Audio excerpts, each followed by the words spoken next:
welcome back. Thank you for tuning into Yams Powersports. Today, we will be finishing the engine drop. This is part 2 of a 2-part series. The tank's off. That'll make taking the airbox off way easier. First thing I'm gonna do, this right here, it's like a fuel sensor. It comes out of the throttle body. We're just gonna disconnect that because it's connected to it's screwed into the airbox. Disconnect that. And then we're gonna disconnect this. And we're gonna have to remember that it feeds straight to the throttle body. So we just gotta remember that goes right there. I'm gonna put it down for now and out of the way. The second thing, this is the crankcase breather. This is the crankcase breather right here. Goes straight from the crankcase to the airbox. So I'm just gonna remove that from the crankcase end because I'm taking the engine apart, twist it and pull.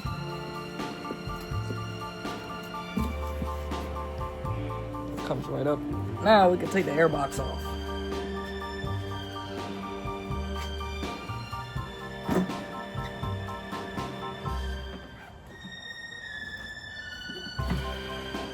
One more thing that I forgot. If you have it on your airbox, there's actually another air breather under the airbox, and you can really only get to it after the airbox is off. It's that line that's coming up. This line right here, it's connected to this little like air filter. You just pull it off, and this is actually really tight.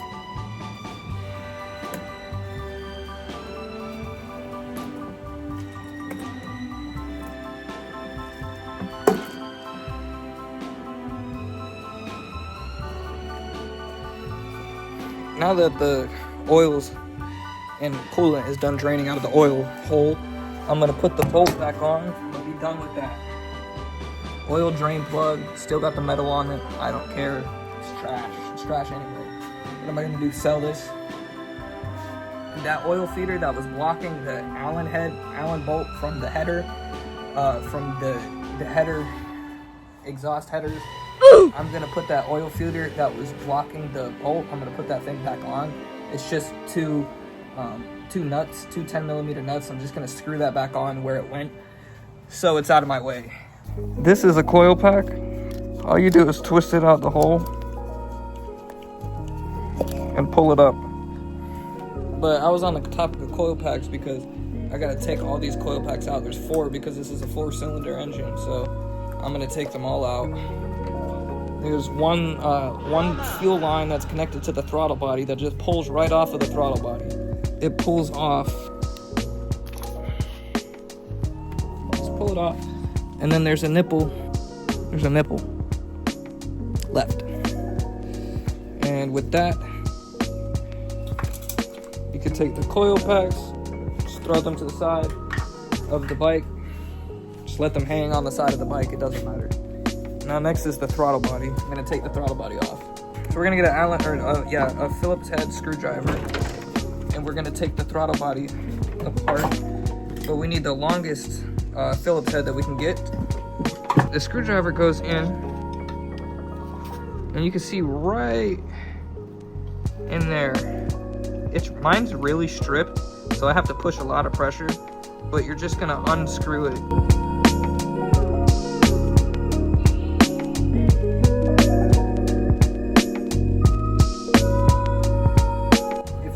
Or use common sense, it's the same exact thing you're doing on that side that I just did with the Phillips head on this side. Same thing, same spot, different tool. On your bike it should be the same screw. On mine it's not. Engines are a lot of work. It's not too much work.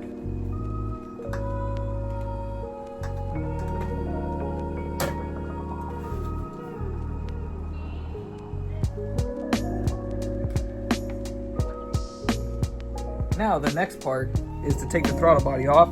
In order to take the throttle body off, we have to remove the TPS sensor. All we need to do is disconnect the connector that was connected to it. So you can see the connector right there. I'm just gonna pull that connector off. It's an electrical connector. I'm just gonna pull it off of the end. It should not be hard to pull these electrical connectors off. If it's hard, that means it's probably corroded.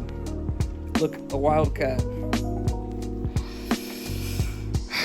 So you could see there's 1, 2, 3, 4. We literally just need to pull them out and put them aside. If they're stuck, just like wiggle them.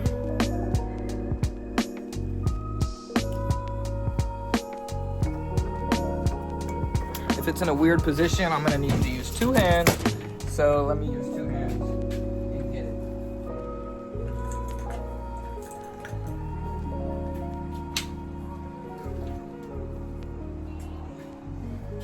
Now that that's disconnected, the fuel injector electrical connectors, now that those are out, we're gonna take the throttle body off of the bike.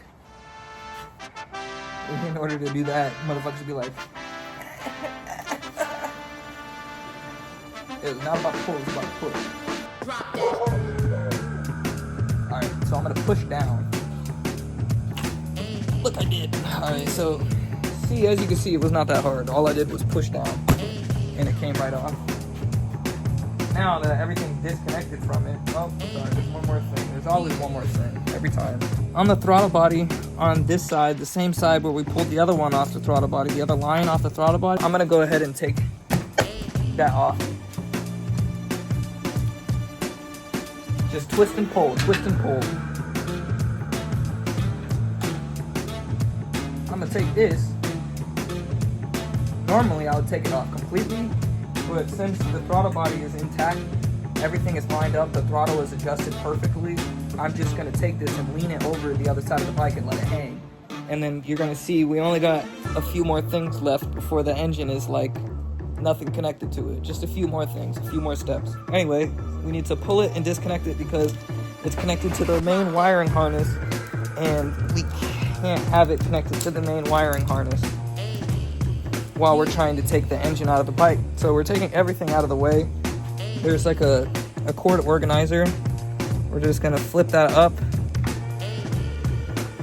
The cord organizer, just flip this piece of metal up and move these bunch cords out the way, just out the way. And then there's 2 more. This is for the temperature sensor. Woo-wee. I'm gonna show you something. So there's a bunch of chunks. There's a bunch of metal chunks all up down this cylinder. So on this end of the throttle body, in this one there's nothing. In this one there's like nothing. In this one it's sparkling like a diamond because there's all kinds of metal chunks in there. Now luckily I can clean that out. Nothing's damaged up in there. Also down the engine, you can see all the chunks. A valve dropped completely. And not even 1, but 2 valves dropped. Or 1 valve dropped and it destroyed the piston and made the other one drop. But regardless, there's all kinds of damage going on down there. I mean, it's just straight metal, flakes everywhere. Past it, everything down there is damaged and beat up. You're not supposed to be able to see down there like that, as you can see, because in this one, it's supposed to look just like that, nice and pretty. Both of the valves are intact and lined up. Yeah. The 2 electrical connectors, the gray and the red one, connected to the thermostat. Those need to be ejected. Wow. Not supposed to be that hard. So now, other side of the radiator pipe right here is a flathead with the chode flathead. Luckily, it didn't give me a hard time. We're just gonna pull the tube off to where it could stay in the frame, to where it's not coming out completely. Take a retaining clip, put it aside. The tube is disconnected. It was connected there. Now it's disconnected, but it's still in the frame of the bike. What I'm gonna do next, this is all held up by 1 bracket, and I'm gonna leave it right there because it's out of the way of the engine. It's not gonna be in my way, so I'm not gonna do extra work I don't need to do. I'm gonna disconnect the stator. For those of you that don't know what the stator is, it's the alternator on a car, except it's on a motorcycle. And this is the stator cover. So naturally the stator is under the stator cover.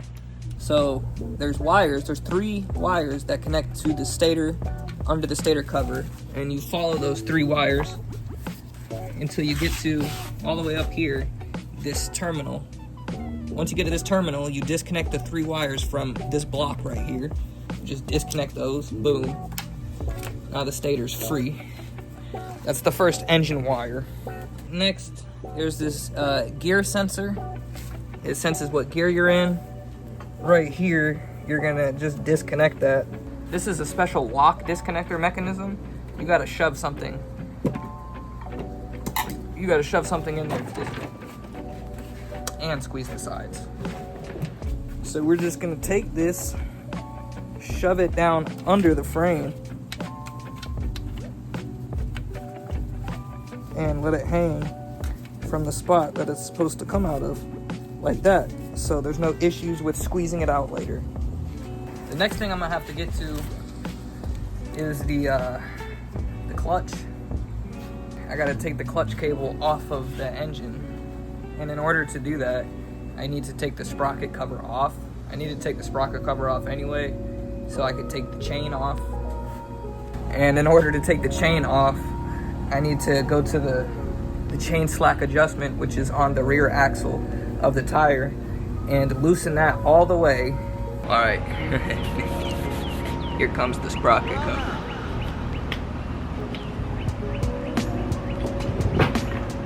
We're gonna need 6mm. Is it gonna be a 5 or a 6? I don't know, we'll find out. All right, they're actually gonna be a 5. You're also gonna need a 10mm ratchet.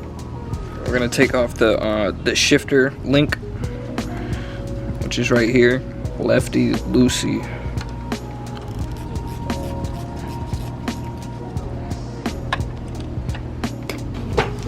Then I like to take a flathead and stick the flathead right behind the link and just like push.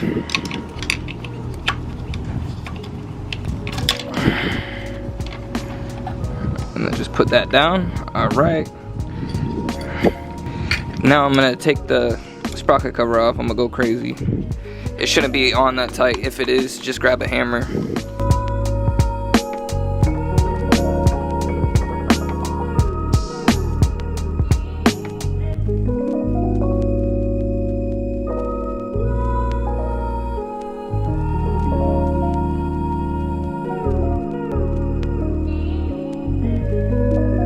Then the sprocket cover will come right off. You can see this is the clutch cable right here. I'm just gonna let it hang. And there is our front sprocket. So what I'm gonna do is try and feed this up and then around.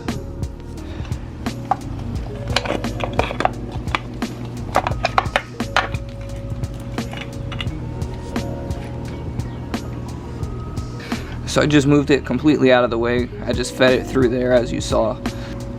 Just like that. But anyway, here's the front sprocket. We're gonna go to the back of the bike. Here's the chain slack adjuster I was talking about. The chain slack adjuster, it's right here. And there's one on the other side identical to it. It's a 10 or a 12, I think it's a 10. Yeah, it's a 10. So we'll just loosen it. Okay, it's a 10 and a 12, so this one's a 12. We're gonna loosen it, and then it should just loosen. We're gonna hold this, because this is the actual bolt, and we're just gonna spin the nut all the way up.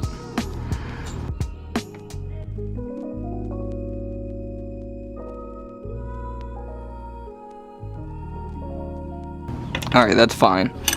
So now we're gonna spin the 10mm all the way this way. And that should be real easy. Till it's just like that. So now there's a gap where there wasn't a gap. Alright, now we got even more slack. Well, we don't have any slack yet until I push the tire forward.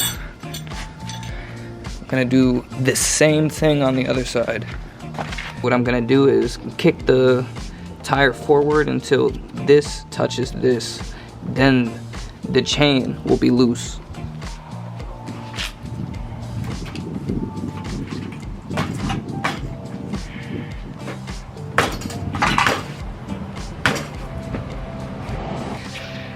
I forgot one key. You have to loosen the axle before you do this, so stupid. Yeah, for some reason I did not have a 36mm socket in my toolbox. So I had to drag my ass all the way to the store to get this socket. After unboxing this socket, well, that worked. I put it right back on my impact wrench and get right back to it. Now we got the proper tools.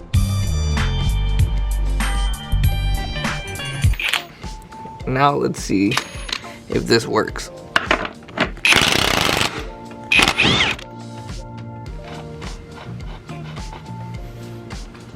Now, so when I kicked it, now that's forward all the way. And by that, I mean spacer. And it's touching the bolt. And we're a lot further than just 6. And this wasn't in the shot, but it was tight before. Now it's loose. Now I'm talking about the front sprocket here.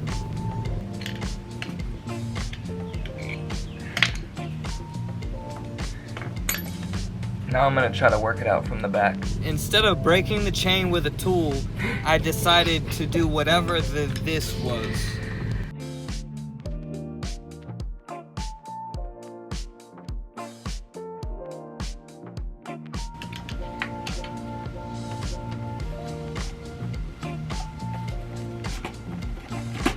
Ow!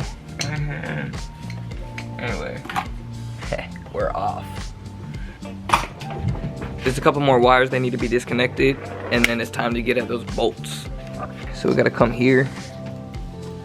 So we're gonna get at this one. Alright, we got this wire disconnected. Just gonna shove it in there, because it's connected to the bike. Now there's this green wire, and it's just crimped on with a connector. So I need to snip that. I'm gonna snip it. Snip. I snipped it and tucked it out the way. So now I'm gonna disconnect this starter, which is back here. That whole thing is the starter. Bolted down. That whole thing's the starter. There's like a there's a rubber protector around it. Just gonna pull that down, and it reveals a 10mm. It reveals a 10mm. So I'm not gonna actually take the starter off. I'm just gonna take this wire off of the starter because it's connected to the engine. After that, I'm gonna take the ground away from the engine, and then the engine's ready to come out. And just start twisting away. There was a bolt, a 10mm bolt, and 2 crush nuts. I'm just moving the starter wire out of the way. I'm gonna get at the ground wire, connecting the engine to the battery. Oh shit, it's an 8. Good thing I come equipped with an 8. Only savages wear white to replace an engine.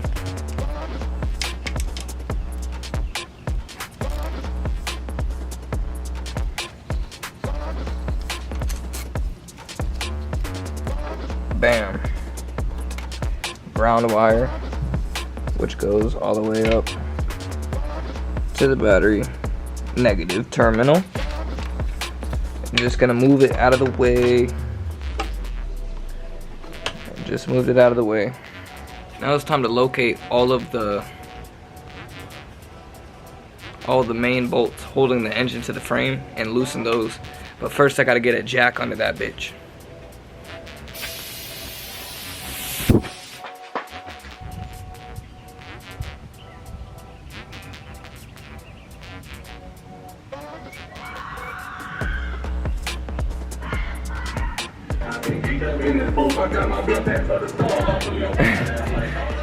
$17mm. Gonna come down here insert, go in reverse.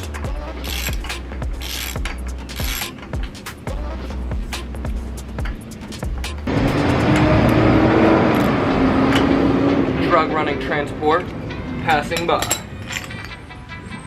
Got that off. Gotta go to the other side. So, what's next is, there's only a couple more main engine bolts holding the engine to the frame, and this is one of them. That's one.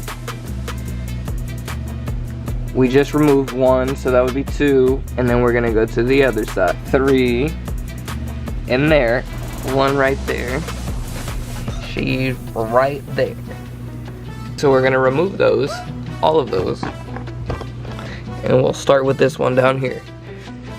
So the tricky part about this is, on the other side, there's a nut, and you have to hold the nut in place while you're backing this one out. So I'm gonna take this wrench and hold the nut in place on the other side. I don't know why, but it's a 14 on this side and a 17 on that side. Regardless, it is what it is.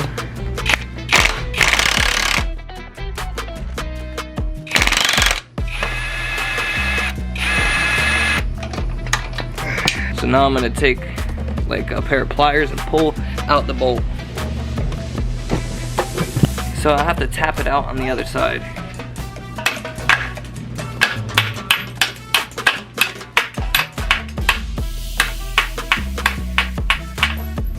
Now there's just enough space.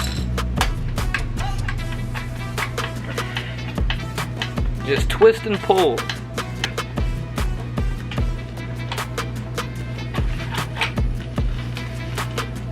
Woo! The next one we gotta take out is right here, but first we gotta put a jack right there on the oil drain plug. We're gonna put the jack right there and slightly jack it up, just slightly, just to add pressure.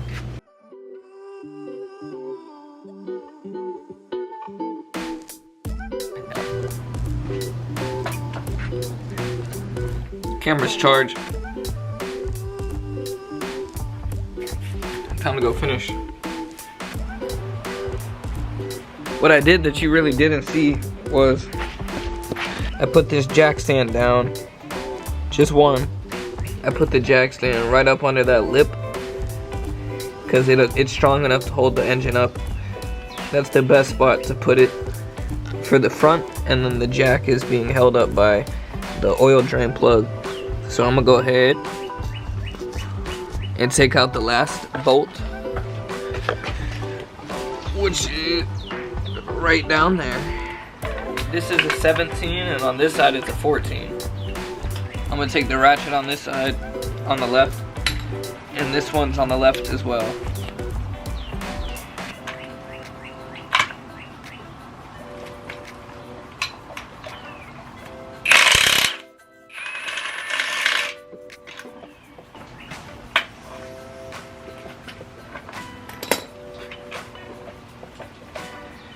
Long engine bolt.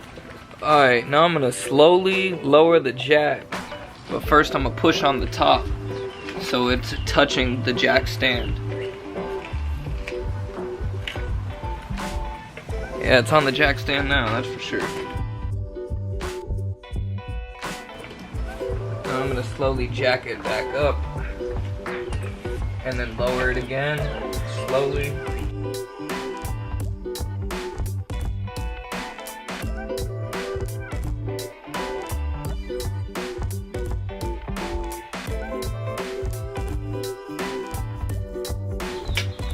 Alright, I'm gonna lower the jack a little bit more.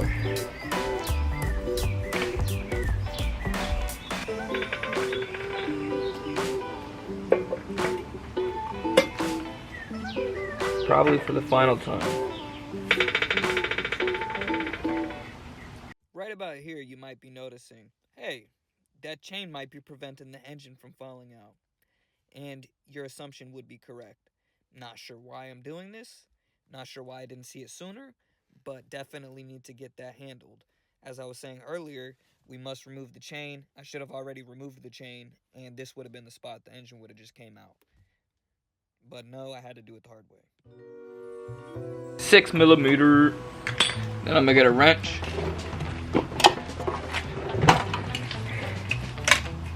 This is where you change gears at. This thing's sticking out with my finger on it. That would be your shifter drum. I'm just gonna put it in gear so the sprocket doesn't spin. Shifting in first will allow me to remove the bolt with a gun or with the wrench. So see, now the sprocket's not gonna spin. Now I'm gonna tap my hammer on it. Very nice and easy.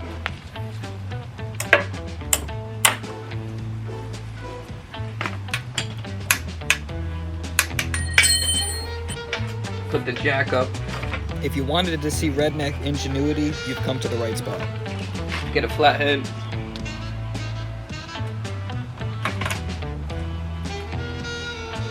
I don't recommend doing this. I had no other option, and I didn't have a chain breaker at the time.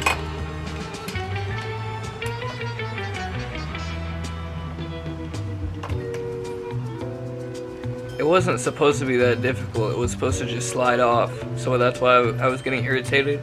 And then this is what irritation does. One of them broke. Luckily, another one came on the new engine, so I don't even have to worry about it at all.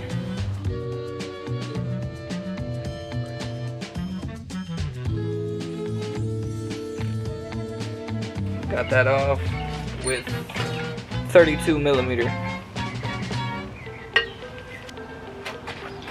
I can't believe it didn't fucking record that shit.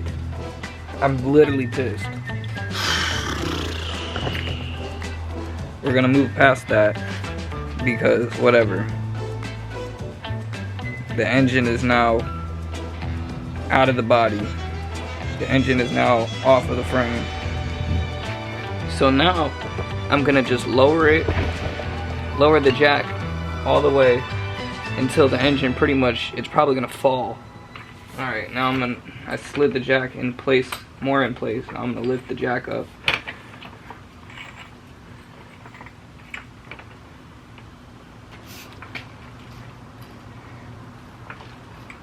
Now I'm gonna push the jack forward. Alright, I'm gonna hold the stand, push the jack forward. Or hold the frame and push the jack forward. Now I'm gonna hold the stator cover and lower the jack.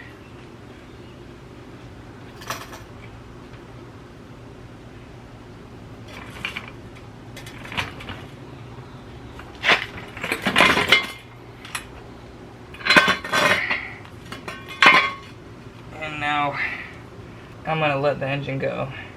Or, sorry, because I still have play in the jack. I'm going to lower the jack and then let the engine go. I'm going to jack it back up just slightly because it's stuck on the engine frame. I moved the positioning of the jack. And now we're free. Now the engine's out. I'm just gonna move the frame out of the way by backing it up or pushing it forward first. Yep, that works. So the engine's sideways now. So now the engine's on the ground sideways. So I'm gonna get the engine out the way. I'm just gonna move it out the way and put it in a safe place. I'm gonna move the frame out the way.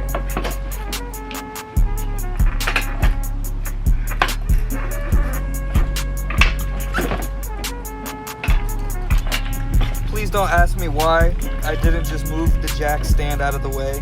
This was extremely one bit of me. I don't understand. I feel like such an idiot.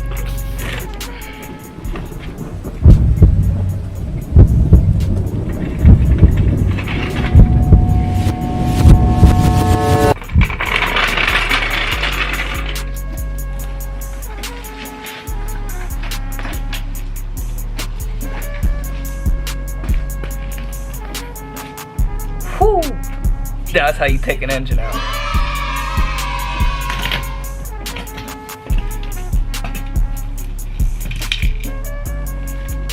So there she is, all taken out, nothing wrong at all, and there's something beautiful going on right now.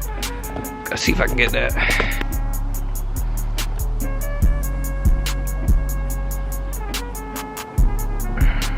I don't know, man. It was glowing behind me. Thanks again for tuning into Yams Powersports. This concludes the engine drop video. I do have another video coming out soon. If you can catch it, there has been a Kawasaki in the background sitting in the yard.